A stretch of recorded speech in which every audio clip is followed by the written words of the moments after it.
Is it a possibility by the powers of universal nature that there is a different type of algorithm as opposed to the surface level technological algorithm? And if that were to be so,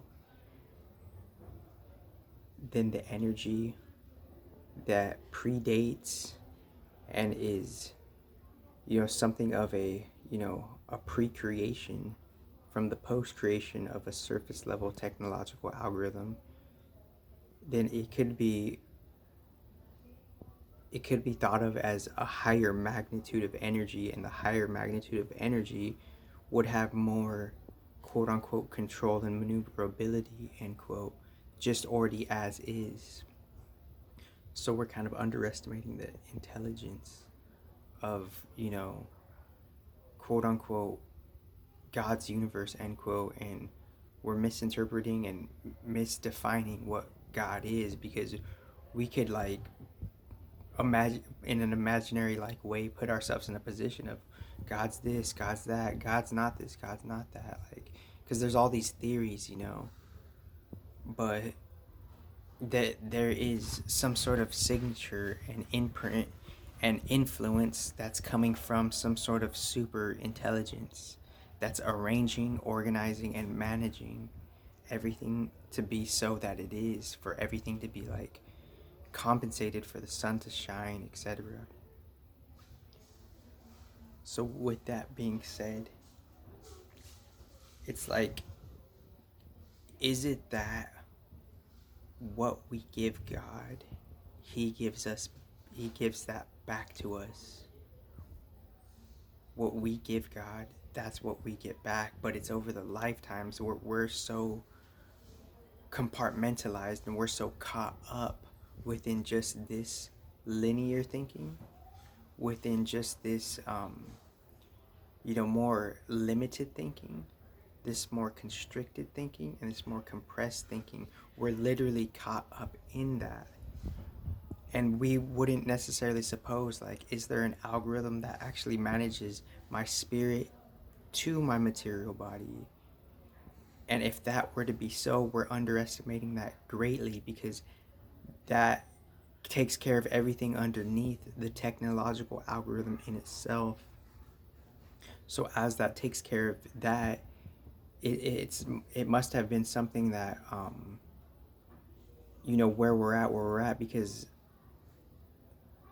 the whole astrology thing and how to get lucky with astrology, that's like a process. We have to like meet those energies halfway over the lifetimes. We have to meet those aspects halfway over the lifetimes. And what that means is meeting the energies and the aspects halfway.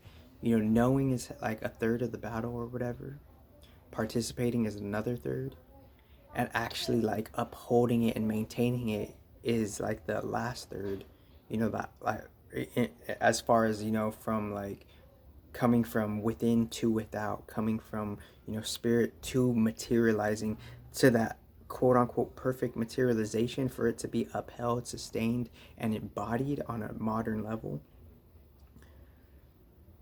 What would have to be done is, the prior work of the inquiry, which is the subtle mental work, and then the study of that, which is more mental work, and then doing the physical activities, so you could have the ingredients to build yourself up to actually be that, and understand it fully. So that's how that's how you achieve like modern embodiment. Because what if, like, so, like, I guess, like, if I were listening to myself, I would have to ask, like